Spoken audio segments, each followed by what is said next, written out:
Prelude in C sharp minor by Rachmaninoff. This is that famous colossal piece that he wrote when he was just 19 years old. So quite a fresh-faced Rachmaninoff. And it's also what propelled him into the stratosphere, right? People began to know his name because of this piece. In fact, later on in his life, people would ask for this piece in encores, so much so that he regretted writing it. Well, I certainly don't regret that he wrote it, and I don't think you will either. This is probably the most fun you can have playing piano, so a little difficult to learn because it's quite dense, but once you have it, it's super, super fun. So I'll play the first 15-20 seconds for you, and then I'll show you how to play it yourself. Here goes.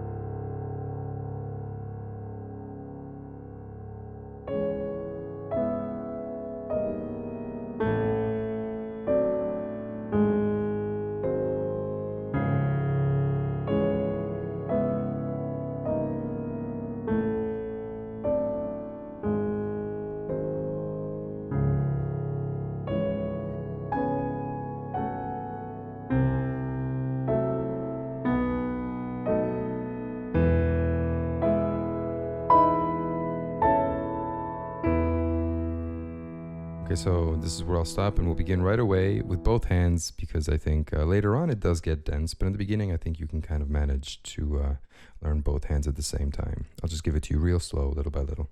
One thing that's also a point of interest, I guess, he wrote this to sort of mimic the church bells in Moscow. So you have these massive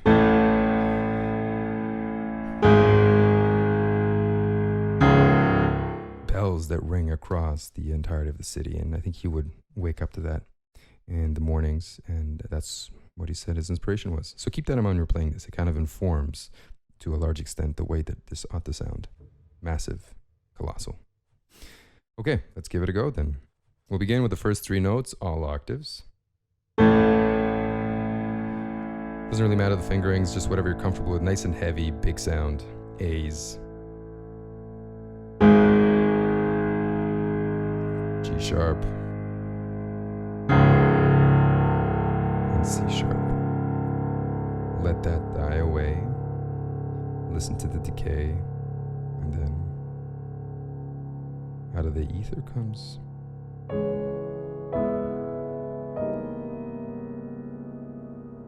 Okay, so let's have a look at that. These chords above are as follows. Both hands have the same fingering, 5, 3, 1. And you'll notice the right thumb here is above the left hand, right? There's going to be a lot of moments where the hands are kind of not exactly in conflict with one another, but they just kind of sit above one another. So just be aware of how you're organizing your hands so you don't run into yourself. And then the left hand is going to come above the right. There's the second chord. Same fingerings. For the sake of simplicity, we'll keep these fingerings all the same. 5, 3, 1 in both hands. And then everything moves down by a semitone. Right hand is above the left now. And here you have it. Those are your first three chords. Right hand above, switch. Left hand above, switch. Right hand above. Then we have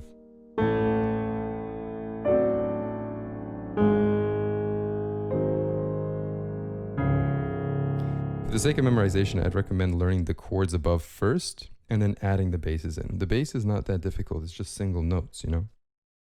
But if you learn the chords above on their own, you'll feel the relationship between them better. So once you finish this, you have a bass note, followed by this. 5, 2, 1, 1, 3, 5. Left hand is over the right. Then another bass note, followed by. So 5, 3, 1, 2, and 5. So learn all 5 of these chords at the same time, rather in one go. Don't add the basses in just yet. Then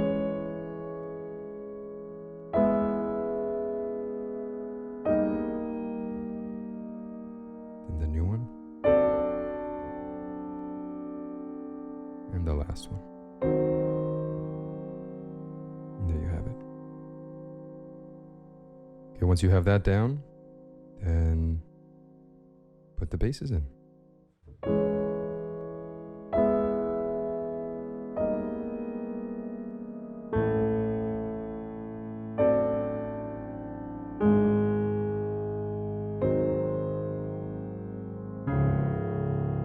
And the basses, not surprisingly, are the same as the ones that you started the piece off with. As we continue, it's an exact repetition.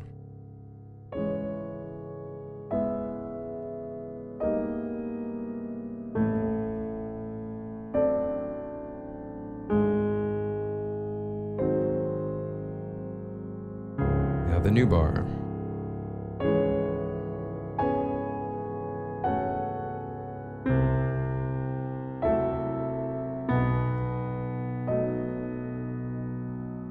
Couple things to note is the bass is no longer A to G sharp, it's C to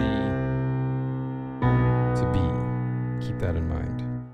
The new chords up top are starting with the same stuff as before, but now instead of playing this, you're gonna go all the way up to this. 4,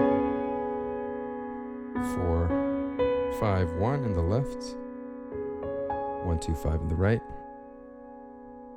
and then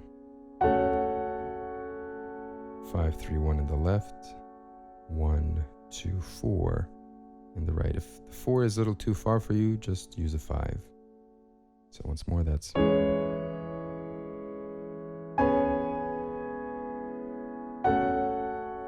that. Then we have a bass note, followed by 5, 3, 1 in the left, 1, 2, 5 in the right. Again, notice how I'm organizing my hands so that they're never in conflict with one another. The left hand is over the right, but keep them fairly separate so you don't have to touch. And then the left hand remains the same for the next chord, but the right hand comes over top the thumb of the left, and then the E's fall to D sharps, right? So instead of this, the E's fall to that. Second finger remains. So we have this, thumb over top, and there you have it. All together we have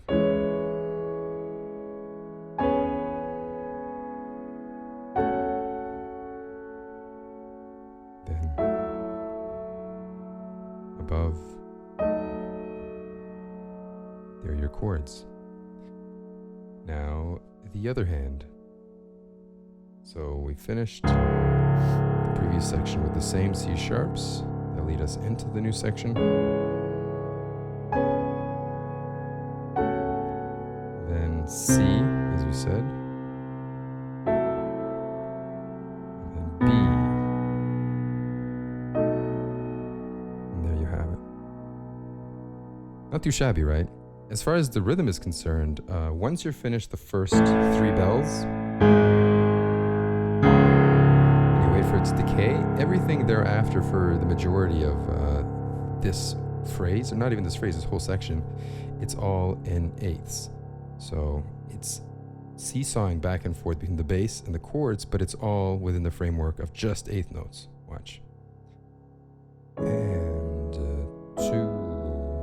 and 3, and 4, and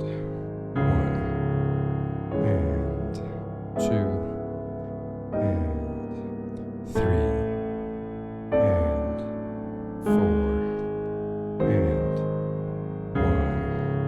1, and 2, and 3, and 4, and you see, everything is very regular, very easy to keep track of, just because it all falls in eighth notes. Now the pedaling. One pedal for this, one pedal for this, and one pedal for this. ring while you play and decay while you play those first 3 chords. And then wherever the bass notes come in, that's where you want to change the pedal. So change, change, change. And that's not really written in stone. Obviously, you have to sort of adapt to your own keyboard, your own piano, your own whatever you have in front of you. Not everything's going to sound the same. But, see whatever you think sounds good. But on the whole, the bass notes really are the indicators of harmonic change here. And that's what should inform how you pedal. Okay, so we're going to continue into the next section, but it's going to be on the website. I'll have the sheet music available for you to print out directly to your PC or your Mac or whatever in PDF format. The whole tutorial will be there, and if you become a member, it's free to become a member to try it out. You'll have this and every other tutorial I've ever done. So that's lots. Hundreds. Maybe thousands even. But I'll see you guys in the next one. If you feel I've earned it, please feel free to subscribe, and I'll see you in the next ones. All right, take care.